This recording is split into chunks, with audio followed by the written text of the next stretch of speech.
গাধাকে সৃষ্টি করার পর তাকে বলা হলো সকাল থেকে সন্ধ্যা পর্যন্ত তাকে ক্লান্তিহীন পরিশ্রম করতে হবে, সারা জীবন তাকে পিঠে ভারী বোঝা বইতে হবে, খেতে পাবে শুধু ঘাস, আর তার মাথায় কোনো বুদ্ধি থাকবে না। তার আয়ু হবে 50 বছর। গাধা করজোড়ে সৃষ্টিকর্তাকে বলল, আমি এত বছর বাঁচতে চাই না, আমাকে 20 বছর আয়ু দেওয়া হোক। সৃষ্টিকর্তা সেটাই মঞ্জুর করলেন।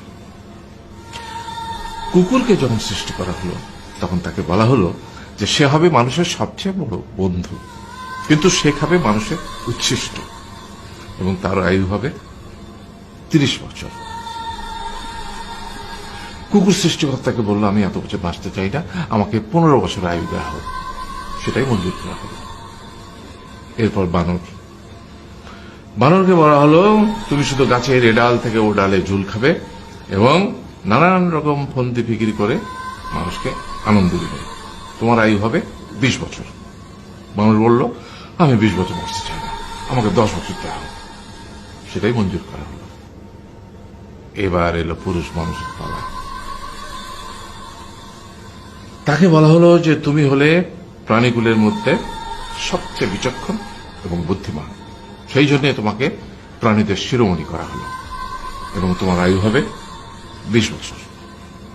তখন পুরুষ মানুষ বলল, করজোড়ে বলল সৃষ্টিকর্তাকে যে 20 বছর আয়ু অত্যন্ত কম, হে প্রভু, আমাকে ওই গাধার সে যে 30 বছর আয়ু চায়নি সেটা আমাকে দেয়া হোক, ওই যে কুকুর 15 বছর ফিরিয়ে দিয়েছিল সেটাও আমাকে দেয়া হোক, আর যে বানর 10 বছর নেয়নি সেটাও আমাকে দেয়া হোক।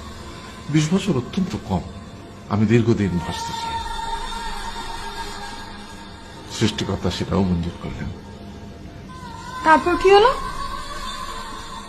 সেই থেকে ছেলেরা পুরুষ মানুষ হিসেবে বাঁচে 20 বছর, তারপরের 30 বছর সংসারের বোঝা পিঠে করে বয়ে বেড়ায়, সেটা কার মতো? গাধার মতো।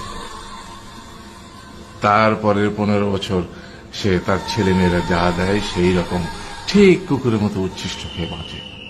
আর তারপরে বৃদ্ধ বয়সে ঠিক বানরের মতো, যেমন গাছের এডাল থেকে ওডাল ঝুল খায় বানর, তেমনি এই ছেলের বাড়ি থেকে ওই ছেলের বাড়ি, আর নানান রকম ফন্দি ফিকির করে তার নাতি নাতনিদের আনন্দ দেওয়ার চেষ্টা করে।